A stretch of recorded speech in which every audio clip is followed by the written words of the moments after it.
With that, I'll hand it over to our moderator, Marcella Movet. Hi, everyone. Thanks so much for joining us today to hear about Achieve Academic Excellence, Accelerate Learning for Every Student. This is part of our theme around Raise the Bar, Lead the World. We're really excited for today's webinar and really excited to have you joining us today, March 27th, 2024. This webinar is part of our Universal Technical Assistance webinars. Let me tell you a little bit about those in case you're not familiar with them already. This is a monthly webinar series that we have where we really focus on topics that are important to the field, that matter most to you. And that's why, again, we're sort of keeping with that theme of Raise the Bar, Lead the World. This series of webinars supports states as you build your capacity, and you're working on all these important ideas and themes. And today's webinar, like all of our webinars, is recorded and will be available on our Links YouTube channel very soon. Sorry, I went too far. I just wanted to draw your attention to just a few of the many resources available through links that are related to today's topic. Again, this is just some highlights. There are many more. I encourage you to explore links to find all of those. But some state resources or federal initiatives related to this topic are Advancing Innovation in Adult Education and Universal Design for Learning in Adult Education. And on the right-hand side of our screen, you'll see a QR code that you can scan to access those federal initiatives. We also have a few links courses that are available related to this topic. For example, we have the ACP Building Bridge to Adult Career Pathways course, Creating Adult Pre-Apprenticeships, Integrated Education and Training Design Toolkit, and UDL Improving Systems for Work and Learning. Just to name a few, I could have gone on and on and on, but you're not here to hear me talk and list resources. We want to get to Kate. So, sorry, before I move on, I just wanted to, again, say that on the right-hand side of the screen, we have our QR code to access those courses. Then some resources from our links resource collection include Creating Equitable Access to Remote Adult ESOL, Multiple Contexts, Distinct Populations and Diverse Purposes, as well as Designing and Delivering Career Pathways at Community Colleges Practice Guide, the QR code to access the resource collection as a whole so that you can explore those and other resources is on the right-hand side of your screen towards the top. And some links communities within the links community, some groups within which you can continue the discussions that we start today are Diversity, Equity, and Inclusion, Program Management, Teaching and Learning. And if you want to join those or any of our groups in our community, there's a QR code on the right-hand screen towards the bottom that you can use to access those. Long has also provided those links in the chat if that's easier for you to access. All right, with that, as I said, you're not here to listen to me. We are here to learn from our fantastic presenter today, Kate Rolander, who is the director of the Virginia Adult Learning Resource Center at Virginia Commonwealth University. Before she was the Resource Center's workforce education specialist and coordinated the expansion of the plugged-in VA career pathways model from pilot programs in a single location to a statewide model. She also works as a coach and a trainer for the AIR Advanced IET project. Her background is in teaching English to speakers of other languages, and she's taught English abroad and at home. And I think that's enough from me. I'm going to turn it over to Kate. Thanks, Kate. Thanks, Marcella. And thanks, Long. Thanks for that introduction. And thank you all for coming here today and engaging with us and sharing, hopefully, your own insights too. So today I'm really going to focus on, through the topic of achieving academic excellence, accelerating learning for every student, how state policy and state guidance can impact professional development and local program models and how those three can work together. So I'm going to advance to the agenda. But as we go through throughout today's presentation, I'd like it to be as conversational as possible. And I think you'll be able to raise your hand to unmute or to participate in the chat. But I'd like to consider, how does this work in your state or your context? And how is the focus of professional development decided at state and local levels in your situations? So before we do anything with the agenda, though, if you wouldn't mind just introducing yourself in the chat quickly on what state you're in, where you are, and what your role is. And I'll do it myself too. Kate in Richmond, Virginia, PD. So I'd love to get a feel for who's in the room. So if you can, in the chat, introduce yourself. And as you're doing that, I will go over our agenda for today. So first we'll do quick introductions and I'll go into thank you, Christina, for getting us started from Wisconsin. Awesome.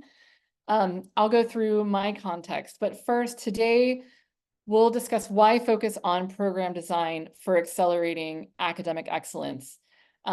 Talking about ways that state and local systems collaborate to do this, and what kinds of emerging strategies come from this system of collaboration. Then we'll go into what I'm calling is a model showcase, and then a quick summary. So we'll show some actual resources. Hey, Katie Irby, she's in Richmond, Virginia too. It's good to see you.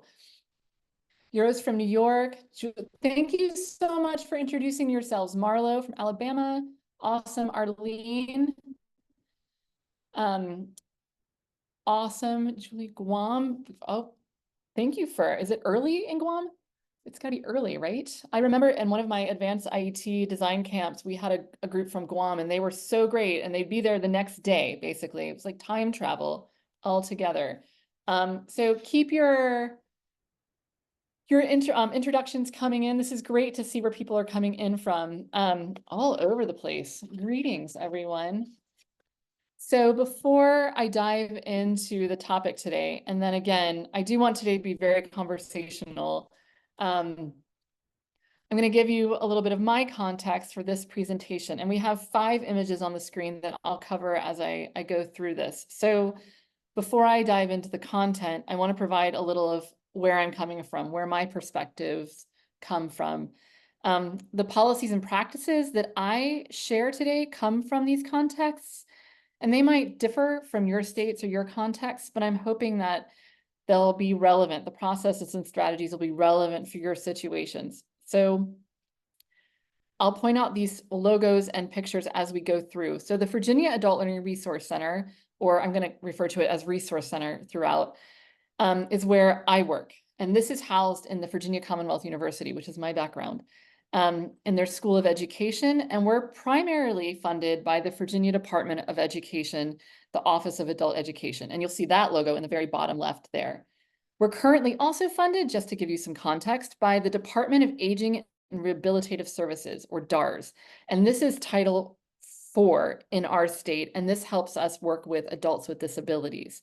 We're also funded by the Community College Workforce Alliance, which is a collaboration of 2 community colleges in the Richmond area that focuses on workforce development. So this might give you a little bit of an idea of our funding for our PD center and how that impacts what we deliver. I started at the VALRC in 2008 and worked for many years as the workforce education specialist and the statewide coordinator for Plugged in Virginia, which is our state's adopted career pathways program, which began in 2009. Since 2022, I've worked at as the Resource Center's director. Plugged in Virginia, the Plugged in Virginia logo you see on the top right there with that colorful power cord and the name Plugged in VA, and we'll go into this model later on when we look at model showcases. The map you see in the lower right is the state of Virginia, and all those little blue dots, each one represents one integrated education and training, IET or IELCE program, and that's integrated English literacy and civics education. And we'll see this map again later near the end of today's webinar. I also want to point out that just so that you know what the context of our practices is coming from. In Virginia, adult education programs exist generally or housed within school divisions, local school divisions. There are about 7 exceptions that are housed within their local community colleges around the state. Our programs are also regionalized. We have 22 regions, and many local programs can constitute part of those regions. The regional office is generally the fiscal head of the region and disperses monies to local programs upon a reward. We at the Resource Center are funded by leadership funds and serve the entire state. We also serve community-based organizations, DARS, Department of Aging and Rehabilitative Services, their offices, and selected community college partners. This gives us a pretty broad statewide view of programmatic practices, opportunities, and challenges from several different perspectives. What we'll see here today is how we leverage that view along with our close collaboration with our state office to inform professional development and instructional design. I also need to explain what will probably seem like a really random college logo right here. You'll see on the left-hand side of your screen, Northern Arizona University. I put this up there because that's where I got my MA-TESOL, my Master's in Teaching English to Speakers of Other Languages, 20 years ago now. Time flies very quickly. And this background still greatly informs my professional development, my instructional design, and program design. So this is my context for what we're going to see here today. And I'm really looking forward to hearing about your contexts and your practices as we go through the webinar. And I want to thank everyone again for continuing to do your introductions in the screen, in the chat. It's good to know who's in the room today. So first, why focus on programmatic design for accelerating learning opportunities? We'll start with some national level data on adult literacy levels, and we'll connect those data to the necessary literacy levels that we see to function in civic life. So first, you'll see adult literacy data on the screen. And on the right-hand side of the screen, you'll see it's a piece of an infographic from 2017 PIAC study that says 1 in 6 American adults has less than basic literacy. Roughly 36 million US adults have only basic vocabulary knowledge and struggle when working with anything other than short texts. And the data points we have here on the screen, more than half, 54%, read below the 6th grade literacy level. Nearly 1 in 5, it's about 43 million American adults, reads below the 3rd grade level. And then fewer than 10% of adults in need of literacy skills support are currently receiving services. Additionally, as I'm sure many of you are very aware, with low literacy rates, we see inequities continue to widen. And this is because generally low literacy rates correlate with higher unemployment, reduced income, higher incarceration rates, and poorer health outcomes. And this is from the Policy Circle. So if we're learning that more than half of adults are reading below a 6th grade level and that 1 in 5 are below a 3rd grade level, how far then is the gap between current adult literacy levels and the literacy levels we need to excel in work, education, and civic life? So quickly, before we go into what some of those required literacy levels are, I'm going to ask you to input in the chat, from your experiences and generally speaking, what would you consider to be a necessary reading level to fully function in civic life? And this may include accessing social benefits, comprehending medical information, comprehending information from your children's schools, participating in occupational training for even entry-level certification programs. So thinking of those contexts, what grade level reading skill level would you consider necessary to succeed in any of those contexts?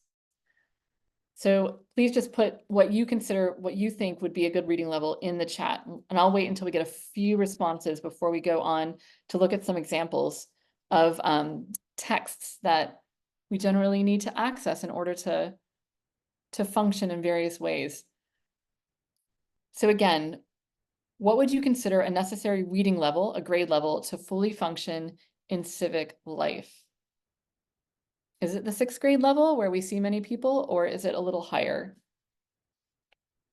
All right, thank you. 7 to 8. Thank you, Phyllis, for being Our brave first volunteer. All right, 7 to 8 reading level. Any other ideas of what? Accessing healthcare, accessing social benefits. 9th to 11th. Thank you, Katie. At least high school level. Thank you, Susan. 9th. Okay, so there we've got some general ideas coming in about reading levels that we feel are necessary to really succeed, access and succeed. 10th grade. Getting there. Thank you, Robert. Okay, so bridging the gaps. We need to understand what target reading levels are, where we're going. And this is good too also to communicate to our programs and students what the target levels are as a barometer for where we need to go, motivational, hopefully. So we're going to take a look at 2 examples before we go into some resources. We're going to look at some texts and their reading grade levels. This first one here is on a public-facing webpage that introduces Medicare. And on the right, you'll see a picture of 2 older adults holding hands. And on the left here, we have text from the webpage, Getting Started with Medicare. For this exercise, I'm using Lumos, L-U-M-O-S, which is a freely available text complexity analyzer. The numbers, though, should be taken with a small grain of salt. They are based on quantitative factors like word length, number of syllables, word frequency. And some adults may be more familiar with the kinds of texts that are involved. So the grade levels are meant to act as an informative guide, so for scaffolds and supports that many may require to comprehend and utilize the information. So I'll read the slide so that everybody can both hear and see it. Then in the chat, please write the grade level reading score or the grade level equivalent you feel would be needed to comprehend this text. So I'm going to go ahead and read this text quickly. Get started with Medicare. Medicare is health insurance for people 65 or older.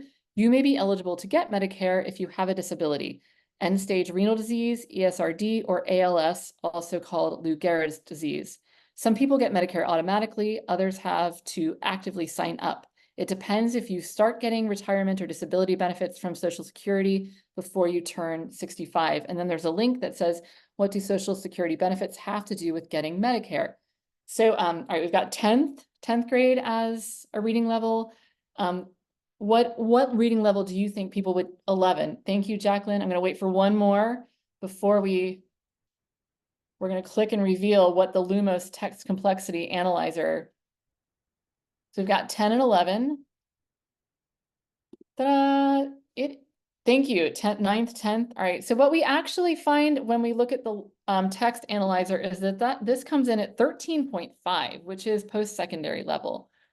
So that's much higher than our 6th and 3rd grade levels that many demonstrated in that PX study we mentioned earlier. We're going to go ahead and look at one more example, bridging the gaps. This, what you'll see is a sample text for an open educational resource EMT program, a certification program that's often included as part of integrated education and training IET programs, and is also often used as an entry point for health careers. Just to point out here, the image you see on the right is a cover of this manual, the Oregon EMS, which stands for Emergency Medical Services Psychomotor Skills Lab Manual, with lots of very pretty trees on the cover. Again, I'll read the slide so everyone can both see and hear it. And then in the chat, I'll ask you to write in the grade level equivalent that you feel would be needed to comprehend this text. So it says about the book. Emergency medical technicians, EMTs, must be prepared for an array of possible emergencies while on duty. These skills must be ingrained through practice to withstand the stress of an emergency scene, ready at a moment's notice should the patient condition necessitate. So where we've got, so what skill level do we need here? I'm trying to see, 12.3. That's a very specific grade level. I like it, Katie. Thank you. 13, Marla, very good. So we've learned, yeah, that you're about right there. I'm gonna pop 12.8 is what this came in. So this is also post-secondary. So using the Lumos Learning Textile Text Analyzer, this came in at 12.8. Now, I also used a sample paragraph from this manual in a training I delivered in December of last year. And the sample text from that manual on pediatric arrest was at 10.7.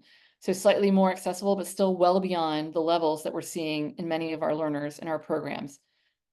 So especially considering learners' goals related to higher education, training, and jobs, and considering the demands of IET programming in particular, we are redesigning programs and adding new scaffolds to training to expand access to quality education for learners with lower levels of academic skills.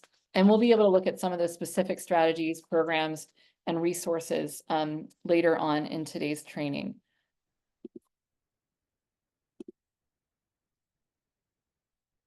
I'm doing the my clicking, I'm just trying to wait for it. It's deciding that it wants to advance to the next slide, but it's deciding it slowly.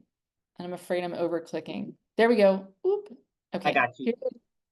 Is it good? We're good. All right. Awesome. Thank you, Long. In order to bridge gaps between learners' literacy levels and the skills needed to thrive in civic life and education, training, and work, we adopt a three-pronged approach to program design and instructional design, integrating the three characteristics you see on this graphic in your screen: access, relevance, and instructional quality.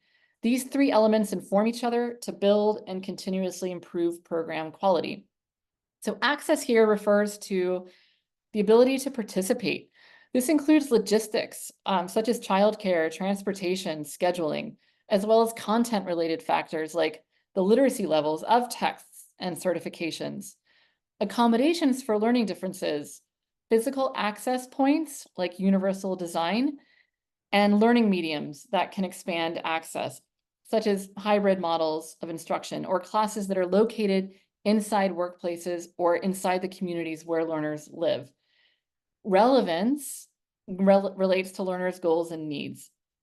So we place a strong emphasis on a thorough intake process where learners are able to participate in cycles of goal setting and where they're able to learn about their own skill levels through a detailed description of their demonstrated academic skill levels, including their strengths and their areas for improvement. Instructional models can support learners' understanding of the relevance of academic skill building too, through explicit connection to learners' stated goals. In addition to prioritizing contextualized and relevant instructional materials, we also, from a professional development standpoint, emphasize the importance of universal design for learning that expand access to understanding and engaging with content to learners with a wide range of learning preferences and challenges. And additionally, we increasingly focus RPD on social emotional learning, it's a practice that supports trauma-informed care. And these approaches go a long way toward making learning environments more welcoming and less intimidating for learners who may have had negative past experiences and may have been out of the classroom for a long time. So this is our general approach to professional development and instructional and program design. Then here we have how to build systems to accelerate learning. We have, for this next section of the webinar, I'm going to focus on the integrated activities of three elements here: state policy and guidance, professional development priorities, and how we connect with local programs to inform practice. And you'll see here, this is all connected with a picture on this left of four hands kind of holding each other up on the wrists. So at the state level, we'll look at policy, guidance, and data. At the professional development levels, we'll look at just-in-time technical assistance, communication structures, data sharing, and professional learning communities. And at the local program model level, we'll look at partnerships, program design, and instructional quality. We'll do a brief overview of some of the activities of each that support accelerated learning, and then we'll look more closely at some strategies, best practices, and resources that have developed as part of this mutually informing process. And starting from here on, I'm really going to ask those of you in the group as participating in this webinar to share what's going on in your states, your territories, and in your local context. Because what happens here and in Virginia is one way of looking at this system, but there are so many promising and very strong practices that we can learn from around the country. So Please don't be shy, and we'll give plenty of opportunities to share in the chat and in discussion by raising your hand and unmuting. So we're going to start at the state level here. In our state office funds our PD Center through leadership funds, and we work closely together to ensure our guidance is aligned. So while there are many collaborative activities between the state and PD offices and many resources on our state office's website, we'll focus on just a few today that are most relevant for the discussion. And as we go through these, please think about how does state policy and guidance inform professional development for local programs in your state. So how is professional development informed and driven by state policy and guidance? So first, on the screen, you see the data training and open conversations as the bullet point. Open and transparent data collection and data sharing are crucial to understanding demands, successes, challenges, and opportunities that local programs experience. Also, ensuring that programs are equipped to collect quality data that are accurate and relevant to program improvement is a major focus of the state's technical assistance and their communications efforts. So the state office holds annual technical assistance calls that are based on a programmatic risk rubric to identify areas for strengthening. The state data specialist holds monthly open data conversations, and they have invested in a new data system beginning this coming fiscal year that all programs are going to be required to be trained in and to participate in going forward. I bring that up because our center, the PD Center, have attended test user group meetings for this new data system and are organizing a statewide training for that system with our state office, actually next month. So going into a data system as a joint venture shared by the state office, local programs, and the PD Center helps ensure that everyone has a clear understanding of what quality data are, how to capture them, how to report them, and how to utilize them for program improvement. So the VALRC, our PD Center, also participates with the state office in annual monitoring visits to selected number of local programs every year. And this allows for open sharing between the state office, our PD Center, and the local programs, and identifying action plans and next steps to improve programmatic and instructional quality. And also for us to be able to share best practices and lessons learned with other programs around the state. So in the chat, before we go kind of look at some resources, we're going to do some website exploration. Just a quick discussion. Again, how does state policy and guidance inform professional development in your states and contexts? So what are some other ways that that relationship happens in your contexts? So you can unmute or add some ideas in the chat. Is it through the application package or director's memos, or what kinds of other guidance documents, communications systems help inform these systems in your states and territories?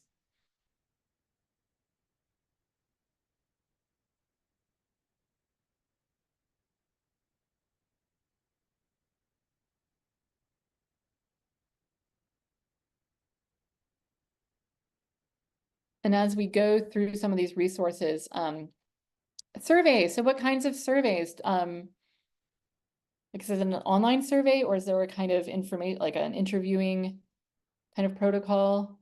Thank you, Beth. This is Beth Little in the chat. So they survey. And are you surveying local programs, or is this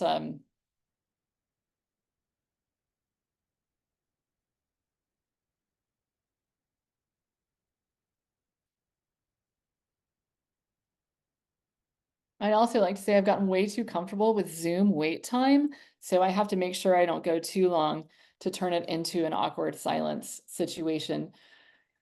Awesome. Okay, online or professional development leads, send them and we review and discuss. That's great. All right, state director's memo. We have the awesome. Thank you so much. Keep these coming in. what we're going to do right now, and I think probably it's a combination of many things that inform professional development, and probably both from state and local practice lenses. So right now we're going to put a link into the chat. We're going to link to the Virginia Adult Education State Office site.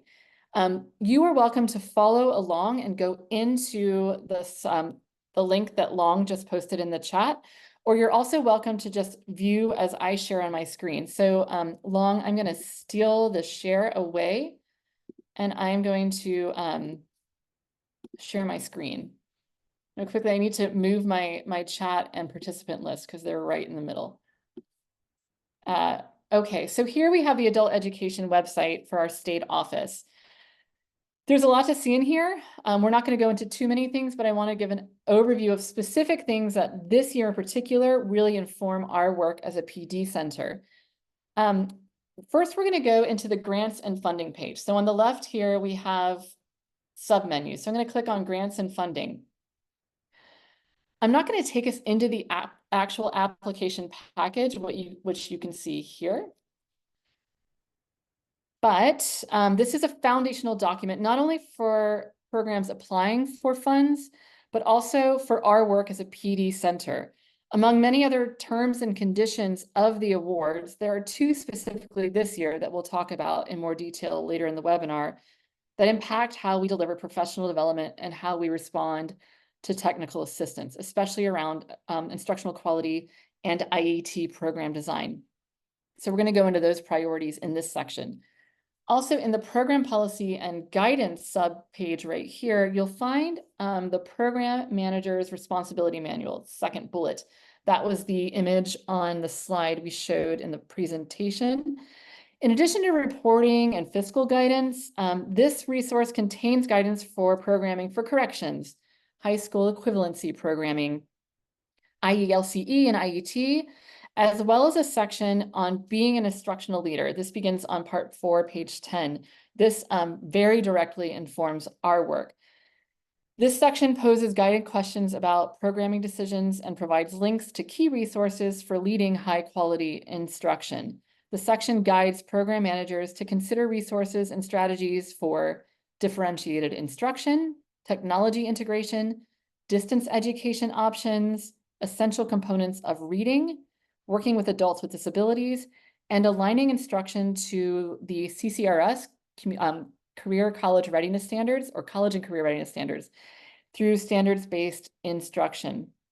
The section also clarifies how adult education practitioners can access and participate in professional development through the Resource Center, highlighting the effectiveness in particular of professional learning communities. So now I'm going to return to the PowerPoint presentation, but you're welcome to keep this open for a moment. We're going to go into one more subsection here. Thank you, Long. So I'm going to pop into the next slide here. State informing professional development. So in a moment, we're going to visit the Adult Education Resources link, the last subpage listed under the Adult Education page. And here you'll find director's memos, which clarify and elaborate on the terms and conditions set up in the grant application package.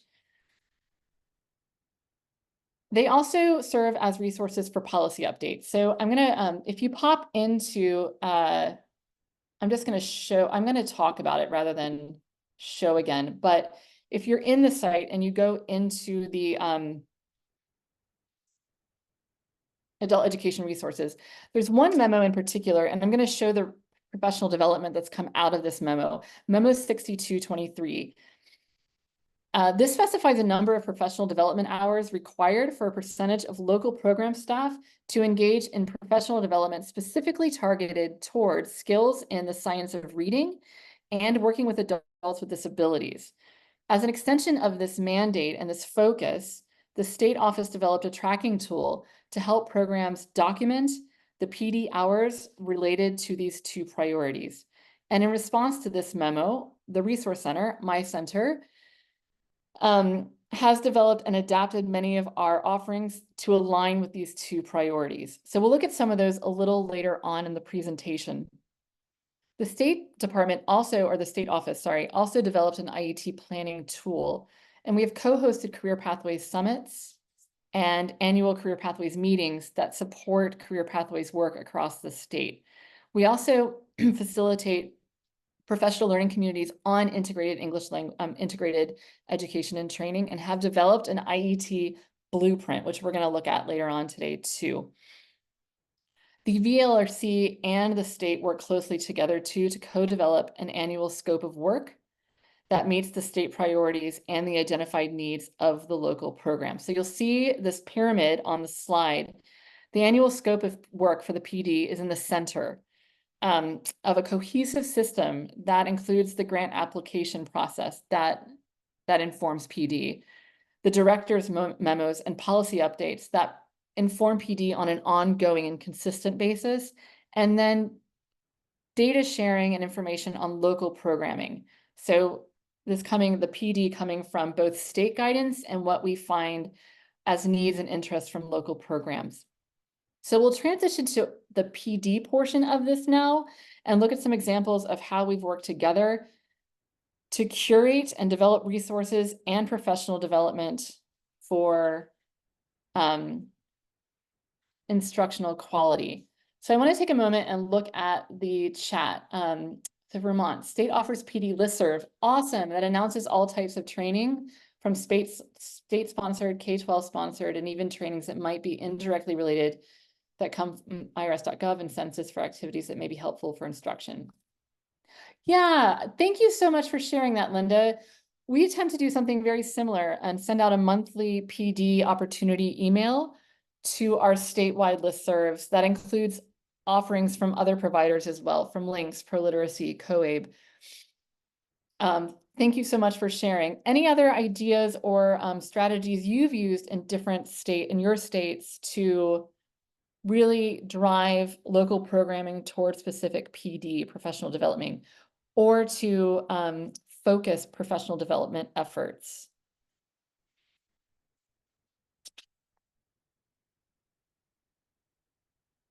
And I'll keep an eye on the chat, but please share those ideas as they come in, because this will help us all bank some more resources and ideas as a collective group on how to inform professional development. So here we see a table that lists the state's priorities and the specific ways that the Resource Center through professional development is helping to support those. So this year's state application includes 5 specific state priorities, and they're listed in the top dark blue row. And these guide our professional development work, which in turn impacts program design and instructional quality. For each of these priorities, we develop a series of supports. So on the first column here, we have service and instruction for adults with disabilities. And this is a huge focus for us in the Resource Center. So we facilitate professional learning communities that can last months or an entire fiscal year. We do a single or series of webinars. We curate and push out and communicate research-based resources. We've developed an inclusive Virginia website, which we'll look at later. And we've engaged in bridge model development, especially through some of our other funded opportunities. In the second column here, we have the second priority, science of reading into instruction, including with multilingual learners. That's what MLs is. This we also do through professional learning communities, workshops, webinars, curating resources, and a dedicated web page. In the center, the third priority here is standards-based instruction, civics, and workforce preparation. We also have these through facilitated online courses, webinar series, integration into all of our PD. We also have self-paced tutorials that cover basics of standards-based instruction and what the CCRS standards are. Next, we have utilizing the functionality of the new data system, which I covered briefly before. And this is information to guide our PD based on data from local and state levels. So this will inform our professional development from both state and local levels. And then finally, on the very right, enhancing career pathways programming and supports. So we've done this through the creation of an IET, Integrated Education and Training Blueprint, career pathways professional learning communities that focus on all types of career pathways, including workplace literacy, tutoring, IETs, IELCE, and then some workplace, I said workplace literacy, but that's been an important focus, and even some new apprenticeship opportunities, as well as bridge model development. And this has been a great, these PLCs in particular, professional learning communities, have been a really excellent way for programs to share what they're doing. Christina has raised your hand. It was a mistake. My apologies. Oh, well, I was excited. I was excited to hear your ideas, but also I needed a sip of water. So, moment. All right. So these are some of the ways, the means that we've delivered professional development. If anybody too, another question to consider now, and as we go through some of our next resources, is how do you make sure your straight priorities align with professional development? How does that happen? And I want to go again to Linda's comment here in the chat. Those requested trainings via a PD needs survey. We do that as well, and it's been hugely helpful to really make sure that we're in touch with what programs are really asking for and needing. Marcella? I just wanted to quickly put in a plug that if everybody sticks around, you'll get to hear about some opportunities that we have coming up through links. Yes, so please stick around. Lee Davidson? Yes, and I did not accidentally raise my hand. So I'm hoping you can give some more details about these professional learning communities. I'm hearing more and more about them. I just came back from the COABE conference and I learned more and more about them. But yeah, I mean, like, can you just maybe give an example, right? One of your career pathways, professional learning community, is it like online forum discussions? Are they, so yeah, like just the details of exactly what that entails if you're a part of this learning community. What are their responsibilities and requirements for engagement? Thank you. Yeah, definitely. That's an awesome question. And we're going to look more at our PD site in just a little bit, but I want to answer Lee's question right now, because the PLCs have been, I would say, one of our most impactful means of delivering professional development, especially since everyone went virtual with the pandemic. So we hold them virtually, which we have found very effective because we're able to reach, especially geographically, a greater range of people and bring in larger numbers of folks to share at the same time. So we get participation. And I'll show you our events calendar and our PCs. What we do is we send out emails to the entire state and have people register for these. And the professional learning communities, the structure are generally about 4 meetings that are set about a month apart.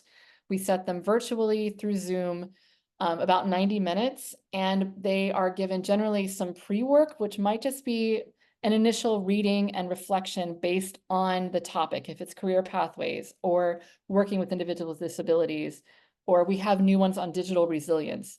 So whatever the topic is, we really tailor, and we do have state support in kind of pushing the importance of these PLCs. So without that state support, sometimes I don't know that our attendance and participation would be as high as it is. And just, we generally try to limit it to 20 or 25 or 30, because beyond that number for a PLC, sharing becomes difficult. But what we do is do a lot of, almost like the inverted classroom model, do a lot of pre-work and in between work so during the actual PLC sessions, there'll be some discussion. We'll have lots of breakouts so people can share. And then between PLC sessions, they will have one kind of thing to work on and try. And then they report back on how that worked, share. But those breakouts, we spend a lot of time in breakouts in these PLCs, and those have been really amazing for programs and practitioners who generally don't get to communicate with each other to share some of their practices and resources. So we try to make them very resource heavy, but not so much exposition, not so much like lecture, and more sharing between groups, time to try things out between PLCs. And then by the end of the PLC, we try to have kind of like almost like a classroom project, like a database of resources, or a showcase of models that have worked around the state, something that individual programs alone may not have access to, especially considering geographic isolation or scheduling conflicts. So I am happy to answer any questions on PLCs and how we do them. And I think as we go into the PD part of this presentation, it might become clearer. But any follow-ups? Yeah, please. Yeah, just one more after you've now shared, and thank you for those details. So it sounds like these PLCs, they dissolve is not the right word, but that's the first word that popped in my head, is that they dissolve following the 4 sessions every month and engagement with the resources that you provide them with, or does it continue after that, where again, folks are responding to discussion posts or sharing their own resources on some kind of data center database? So yeah, that's my follow-up. Right. So 2 parts to that. One, we actually make them so that the sessions are about a month apart. So this is over the span of like 4 months, perhaps. And with some, like with career pathways in particular, we've had them last a whole like September through May before, depending on interest and needs. And then in between, during that month in between sessions, we'll give very specific action items. And some might be like, try this out, or try out a new strategy from this list, or work with your group in the PLC to identify a next step to try something in your program, and then report back on it at the next PLC meeting. Or an assignment could be, use this Padlet or other online repository to contribute a resource or a finding or a best practice. So there's kind of homework in between. I won't lie, not everyone does their homework. So sometimes it takes a little prodding in between. I'm very good with the very intense follow-up emails, but that's generally how we develop and structure them. We've tried the discussion boards with very little success in between. With our online courses, discussion boards are like an integrated part. It's fine. But I think people come to these and sometimes they may forget, very intense follow-up emails. There are lots of bullets, lots of links, but it's trying to also honor the time people have. Most of our folks, and I imagine this is the same across the board, are part-time, often with other jobs. So we really try to give them something that's relevant and can be done with relatively little additional effort between PLC meetings, but that hopefully they'll be able to take and just improve their practice, or at least add to their practice one step at a time over the course of the 4 or 5 months, with us at the PD Center facilitating, but not necessarily acting as experts, really having people come together as peer experts and mentors to each other. So the time span's a little different. It's longer than our like webinar series. There's no expectation of work between, but the PLC, we do expect people to engage in some sort of kind of like action work and reflect on that work throughout. And at the end, really talk about, oh, how are you changing your practice? And how are you going to share this with others in your program? Thank you. Yeah, and please, I know, I feel like I'm so in my own weeds that I can answer questions without really even providing any new additional information. So if I do that, please follow up and ask for any clarification. But I love the questions. Also happy to share my intense follow-up emails if anyone's interested later.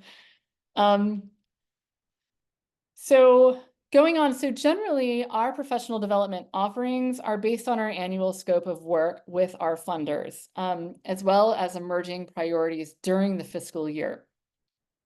So on the other side, going from state-directed PD emphasis to local directed PD interest, we have sent out a survey of professional development interest.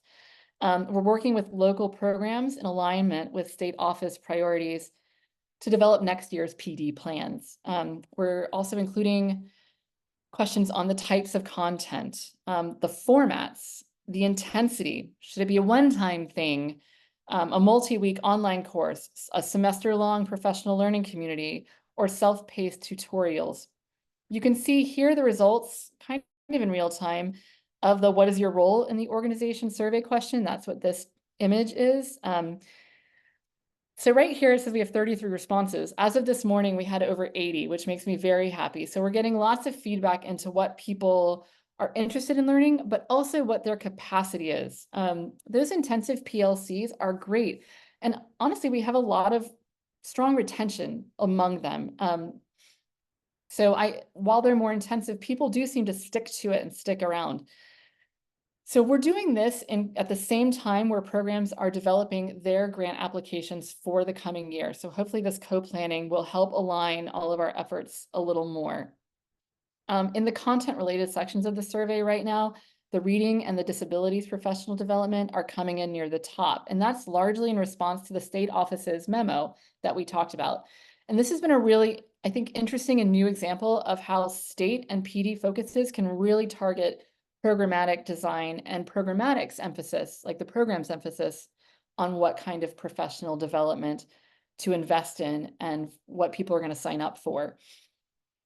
In addition to these resources, we've also developed 2 additional websites based on priority initiatives. So I'm going to go into those in a moment, but as we go into this, I want to, in addition to surveys, what other ways are your states or your programs learning about the needs of local programs and sharing those? How do the needs of local programs become aware, like how are state and other programs aware of the individual program needs around your state?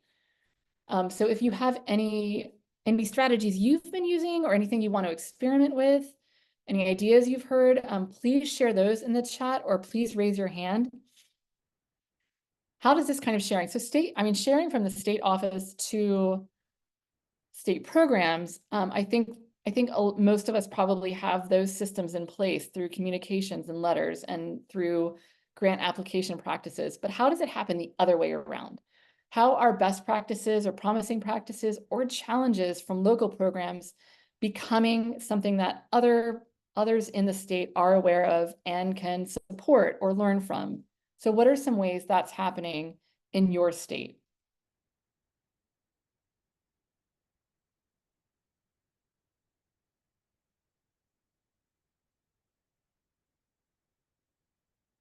And if you think of ideas or things spur when I start to go through what we've been doing in our PD center, please continue to add them to the chat or to raise your hand to share those.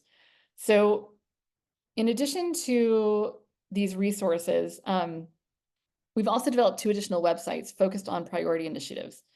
So Inclusive Virginia is one of those sites we're going to look at in a moment, and the IET Blueprint. Inclusive Virginia focuses on best practices, on research and resources for working with adults with disabilities and a range of learning differences. And the IET Blueprint focuses on developing and improving IET programming. So I think now we're going to screen share. I'm going to take over and I'm going to screen share our VALRC website. Actually, what you're going to see immediately is the website we just went over, but I'm going to pop over. And what you see here, and that Long has put in the chat, thank you, Long, is our website for the Virginia Adult Learning Resource Center. And again, you're welcome to either pop in or to just view as I share my screen.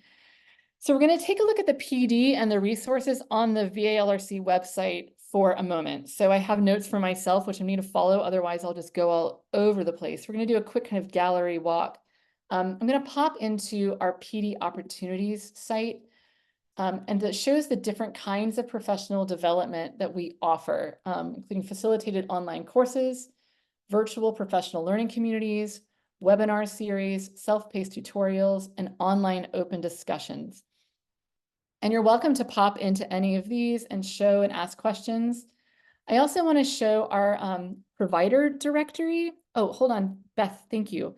Monitor programs and discover best practices. We share them at the director's trainings. Often this leads to organic collaboration among the programs. I love that. I absolutely love that.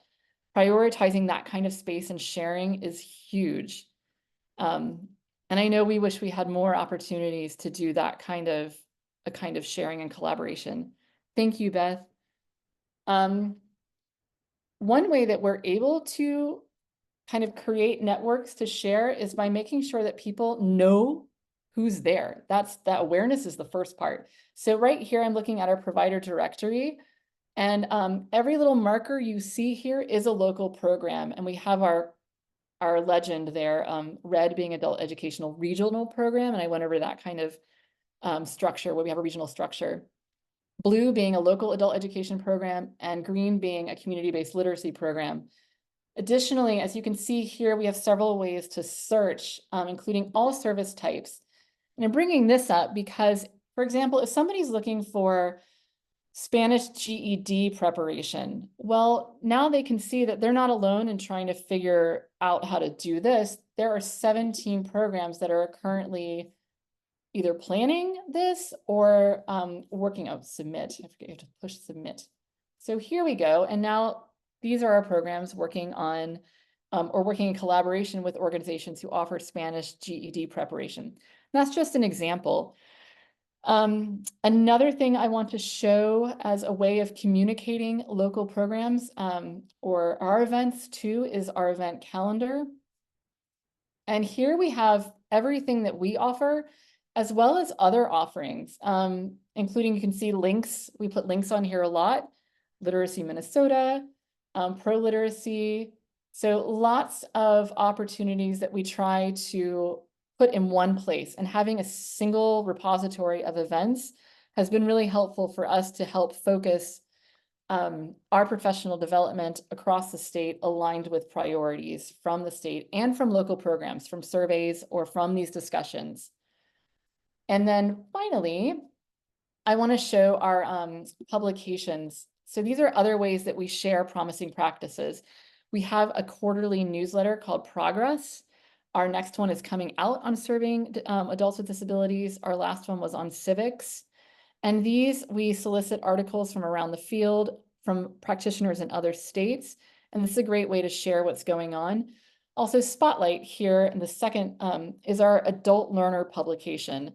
And this has been a great way for learners to elevate learner voice and have them be part of the conversation as well. So please feel free to browse those. Great issues in the Spotlight. We've also, just a plug, done webinars on how to use the Spotlight adult learner publication for writing and reading instruction in our adult learning classes. All right, so for now, what I'd like to do, if you're in the site, go ahead and click on this little magnifying glass. If you're not, please feel free to just follow along. And we're going to do a search for reading. I'm going to click on reading featured instructional, enter. And then here you'll see, in alignment with the State Memo 62, we've developed just this page, all on curated professional development and resources related to the science of reading. We also have here, and you can see our professional development. We have online courses, webinar series, and then other professional development priorities. We also have an accordion for instructional resources and online texts and lesson plan ideas. And having, again, this as a one-stop shop for this particular priority has been really helpful in targeting instruction and helping make sure that practitioners have the resources they need to align with the priorities of the state programs. Right here too, on the page, you'll see the Adults with Disabilities link, and that's the other instructional priority for this year. And what I want to, and this has the same structure and layout, but what I'd really like to pop into here is our instructional resources and the Inclusive Virginia site. And this was developed a couple of years ago, actually. Again, I've mentioned that we have been partially funded by the Department of Aging and Rehabilitative Services for many years now. And so we built this in collaboration with our colleagues at DARS to support adult learners' capacity to support adults who have disabilities. And you can see our categories here to the types of different areas of neurodivergence and learning differences that we are looking at, and the kinds of supports too, including trauma-informed practice, language access, and universal design for learning. So please feel free to look through these. These have been informed through many of our partnerships with other states, our participation in some national initiatives, including IDEAL and DRAW, but also our partnerships with DARS. But these are some of the ways that our professional development has been informed by both the state and now is being informed by local programming. So I think we're going to look at the blueprint a little later in the presentations. For now, we're going to return to the PowerPoint and look at our resources and PD offerings, and then go forward to look at some specific models. So we'll go back, I'm going to stop share, and we'll go back to the presentation.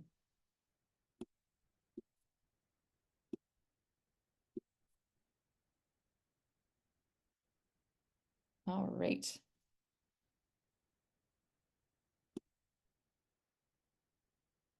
So here's a summary related to that three-pronged approach of how state and PD efforts align.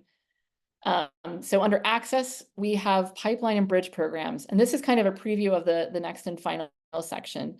We have hybrid and virtual instruction to expand access by changing up the format of instruction to expand access for different schedules or transportation issues. Inclusive practices and instructional design, language access.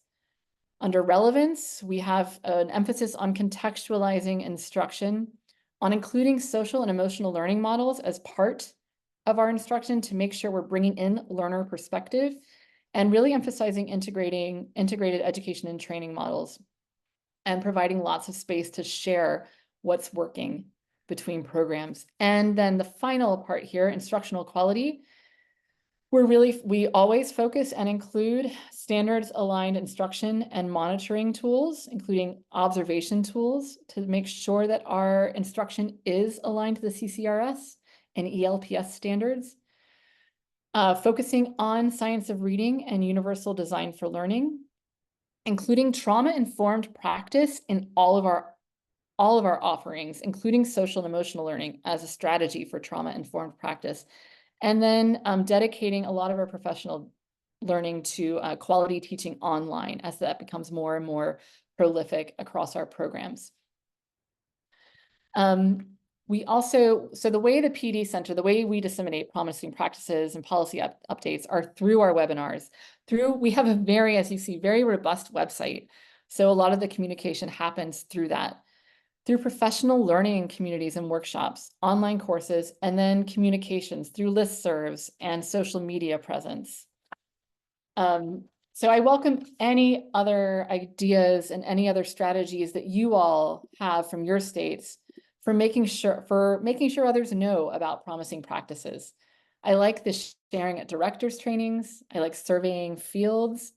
It sounds like a lot of us are doing similar work to try to make sure we can share what's going on and learn from each other and align our practices across the state. So putting it all together, and please continue to share in the chat or raise your hand.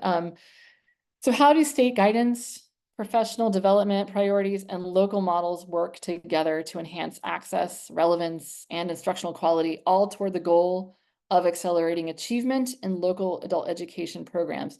So we're going to look at some emerging strategies to build quality models, and then we'll look at a few specific examples from around our state that both align with and inform state guidance. Yeah, awesome. So TA for cohorts on states. Thank you. Yeah, thank you, Marcella, for posting that in the chat. So quickly, and just to describe here, we have these two images that we've seen earlier, the image of the four hands with our three interlocking systems of state professional development and local models, and then our three-pronged approach, access, relevance, and instructional quality, that all go together to inform emerging strategies to build quality models. And you'll see this graphic here of our Scrabble spelling out lifelong learning. So these emerging strategies come from both state and local program levels. For those of you who are comfortable with annotating, I'd like to take a moment and have us annotate on strategies that you use in your states or programs. And if you're not comfortable annotating, go ahead and add in the chat. Which of these are you already using as a state or program? Or what are some other ideas of sharing data or sharing strategies? So I'll go through the bullet points quickly. Data sharing. Are you sharing data between programs or even within programs? Partnerships. Partnerships to help with recruitment, with braided funding, with pipeline opportunities to get learners into higher education or training, with co-enrollment to help with eligibility for wraparound services, bridge and pipeline programming, co-mediation, so having learners have adult education support while in a training program or while in a job training program or educational program, and focusing on data at all levels, from the program level to the regional level to the state level. So what are these strategies that you're using in your states? So you can either annotate or share in the chat. What are you using? Do you have in place in your programs to expand access to quality learning opportunities?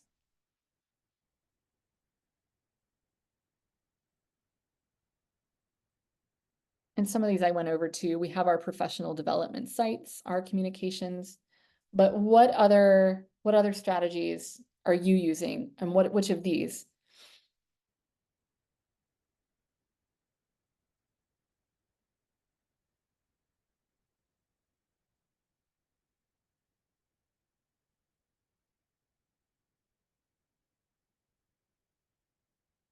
I hear a lot of lovely birds chirping outside. They're saying they use all of these. But if anyone else also uses these, I'd love to hear which you find most successful or which you'd like to try but haven't yet.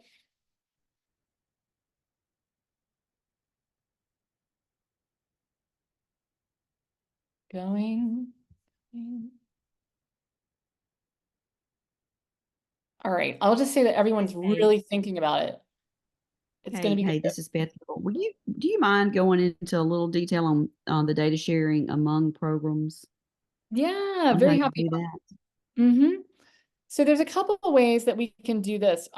Data sharing, we've instituted open and more transparent data collection regarding employment and not employment, I'm sorry, enrollment, attendance, EFL gains, and also, and that's done mainly at the state level, but we've also been sharing data related to what kinds of programming people are offering. And I'm actually going to pop into that in just a minute to show you an example. This is a really good question. Thank you.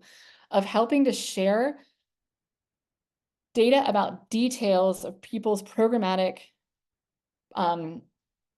factors that might help inform. I'm sorry, I'm talking in circles right now, but I'm going to show you an example in just a second that shows how people can share across the state what they're doing in those programs, so that if somebody's like, well, I'm thinking about doing this, they can easily find another program who's done something similar and have them a peer to work with. So that kind of data sharing can build peer networks so that people have models to look at. But I'll go in and show an example of that. In fact, I'll go in advanced right now. Okay. So one thing that they have at the state level that we've built on and we use to develop a communication tool is the IET planning tools, which is an example of statewide data sharing. The professional learning communities I talked about earlier are another great means for people to share what they're going on, informal data sharing between programs. We also share resources between like memorandums of understanding when people are putting together different kinds of partnerships or programs. Having resources they've already worked on to develop and sharing them takes a lot of work and a lot of the onus off of programs who are now just starting new programs. Then another one related to specifically to workplace programs and IETs is sharing what evidence people are using to report outcomes. So the new measurable skill gains 3, 4, and 5 that really have to do with milestones, post-secondary transcripts, and certifications related to industry credentials, sharing what that looks like has been really helpful to kind of demystify what that looks like in practice. Linda, thank you for sharing. At Department of Labor, yeah. So building those relationships and sharing, thank you for sharing that, Linda, right. So these kinds of meetings and these kinds of just informal data sharing are one way of sharing practices, in addition to formal sharing of the data we report for our programs. If we could put the link in the chat real quickly. So in here, I'm going to screen share briefly, and you can follow along or go in the link yourself. Thank you, Long. And this will be my final screen share. This is the IET blueprint. And what I want to show here is an example of data sharing. So here we have a link. You can see this button here, IET planning tools. You can look at the examples, what that looks like, and those are required components of submissions for their grant application.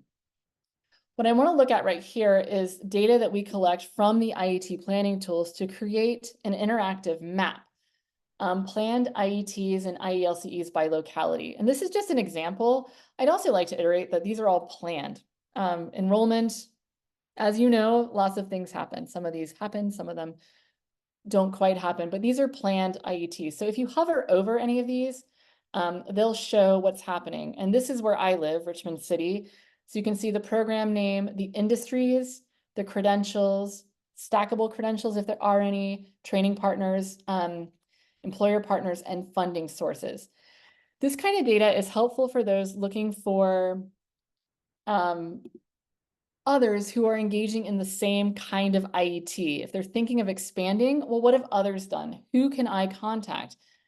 Who has a lot of, you can see Chesterfield County has a ton of planned IETs. I'm going to pop back into the blueprint really quickly and look at this other source of data. And this is always available, so you can explore these, but this has been helpful for people. So if you're thinking, this is the industry I'm interested, and I'm really interested in doing, let's go into construction. Well, what are credentials? What are stackable credentials people are using? Who have they been training with? Who are their employer partners? This is a great way for people to at least get an initial idea of what's possible and what's been proposed before. So this kind of data sharing is really helping us scale IETs and workplace programs across the state, and to help create a network of IET and a culture of IET that helps us increase quality and help us scale IETs across locations in the state. So I'm going to stop share and return to the presentation because I want to go through some specific models. But please keep any questions or comments coming in the chat or raise your hand. Okay. Oh, and by the way, this image right here is another one of, if you go through one of those buttons, you'll see this is the way we look at just kind of how many of our programs are doing IET programs or IELCE programs in specific industries. So you can see the big one here, health and social service assistant, transportation, construction. So that's just kind of snapshot of our industry focuses around the state. So model showcase. I mentioned Plugged in Virginia. This is a 2009 career pathways model, and the logo there is on the right-hand side. This pilot project was built in 2009 through external evaluation.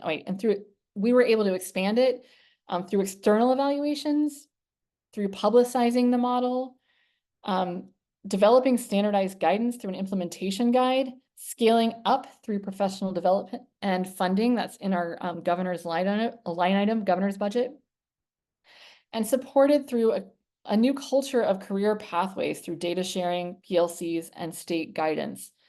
So these are the accelerated this is the model of Plugged in Virginia. And Long will be able to put a link in the chat, and you'll be able to access the Plugged in Virginia implementation guide. It was built, that guide was developed in 2012, but it's still quite relevant for program design now. But that is something we used and we had in place before IET was kind of codified in WIOA in 2014.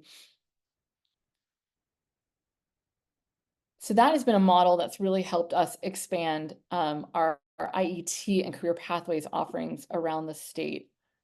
I'm trying to keep on time here. Another is a partnership showcase. In In one of our urban coastal regions, our adult education programs partnered with the Department for Aging and Rehabilitative Services, DARS, to develop several processes that would support co-enrollment between the two workforce entities. And in Virginia, DARS is our Title IV partner, as I mentioned before. And through this partnership, they've been able to develop guidance, document, and training for local DARS offices on how to more efficiently partner with adult education and how to more efficiently establish learners' eligibility for DARS supports, such as assistive technologies, accommodations for learning and testing, and advocacy tools for higher education training and work. So on here, you can see that several of the outcomes and benefits of this partnership showcase or model is co-enrollment between the two entities to help provide for social and supportive services, braided funding, recruitment of new populations that we may not have been in touch with before, accommodations and assistive technology, job counseling and career coaching, a replicable model that if we've developed this guidance here, we'll be able to show people how they could do it in their own locations, and guidance for co-enrollment.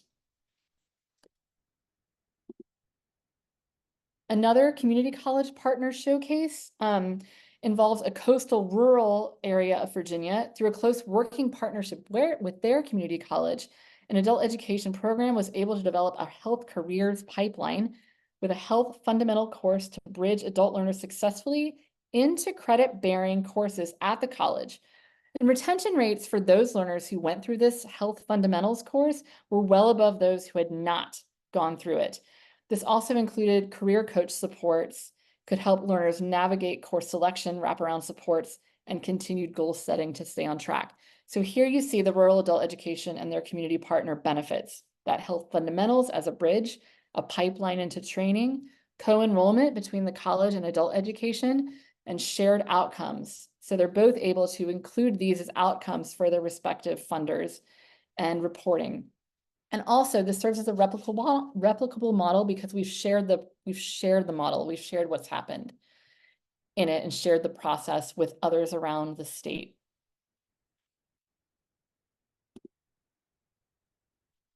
In corrections, we also work closely with our correction partners at both state and local levels. So here you see this image of helping hands because we really are helping each other from both the state and local programs. Barriers put in place during COVID stymied much of that progress across the state, but now we're beginning to be able to re-enter and rebuild some of the partnerships and relationships. So at the state level, with our resource center has a standing memorandum of understanding with the Department of Corrections to offer professional development to correctional education practitioners. In one model, I'm looking at local model, MOU with state superintendents. This memorandum allowed the practitioner or the inmates who were involved in any of our adult education or workplace programs to stay in those programs before they were ever transferred. So because transferring out was a huge problem for retention in some of those correctional programs. So having that memorandum of understanding with the superintendent helped us really retain learners we weren't able to retain before through no fault of our own. With also participation in reentry councils and IETs in jails for those who are kind of close to release. Pipeline through participation through these partnerships. We are currently working with our partners in corrections and with DARS to develop for inmates a certification program to do universal design for learning to transition into post-release a peer recovery specialist certification upon reentry through DARS. So we're really excited about this model and excited about communicating it with our state partners. Also, one in development right now is a bridge program that we are developing with the Community College Workforce Alliance to help adult learners bridge to two very specific certification programs in pharmacy technology and pharmacy manufacturing, which are growing industries in the Central Virginia area. So this is a collaboration between the Community College Workforce Alliance through the Resource Center and through the adult education programs in the area.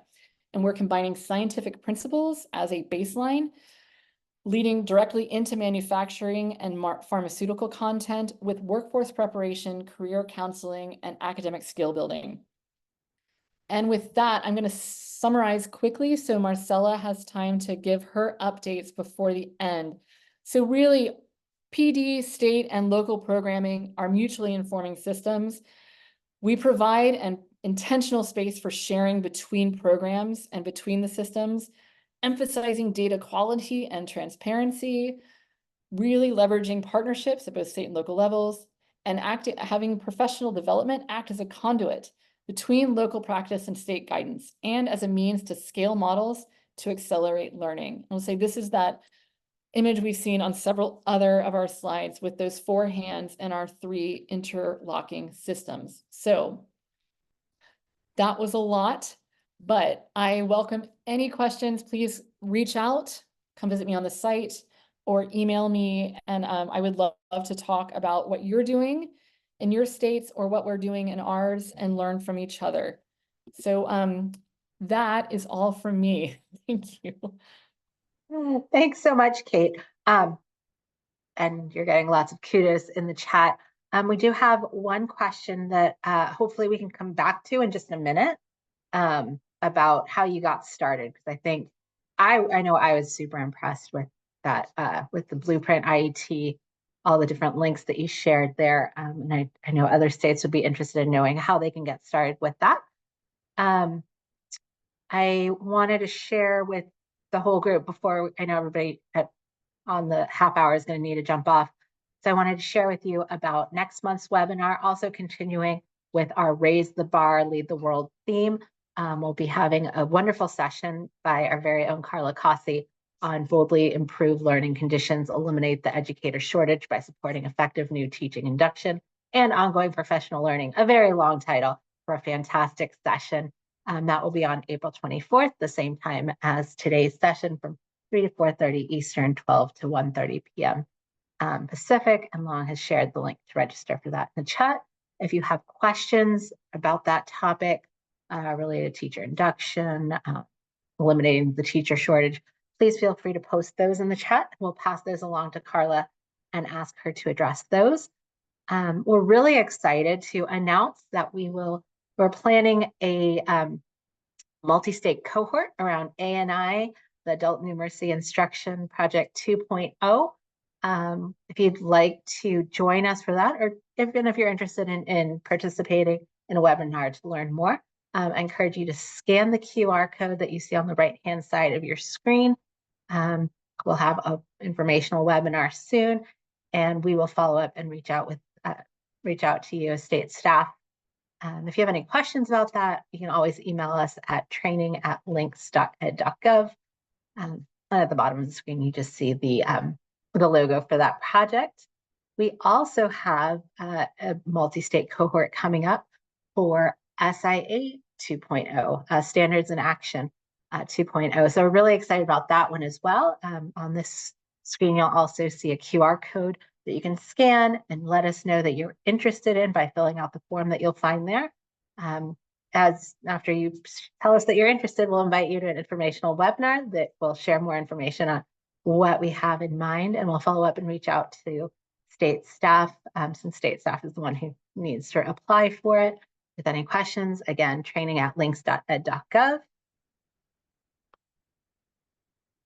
We also are starting to plan some additional multi-state cohort trainings related to a few topics: contextualized instruction, English language proficiency standards for adult education, trauma-informed practices for adult education, and universal design for learning, or UDL.